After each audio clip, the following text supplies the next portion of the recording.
Ko'rish o'tkirligida muammosi yo'q insonlarni yiliga bir marta oftalmolog ko'rigida bo'lishini tavsiya qilaman.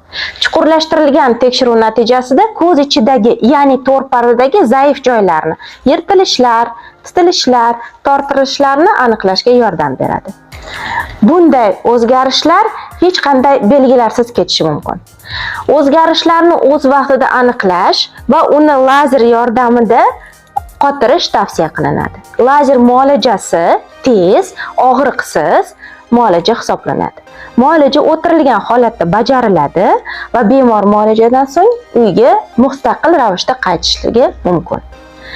Agarda bunday o'zgarishlar aniqlanmasa va darhol muolaja o'tkazilmasa, orqaga qaytmas jarayonlarga, asoratlarga sabab bo'lishi mumkin, hattoki ko'rlikka olib kelishi mumkin.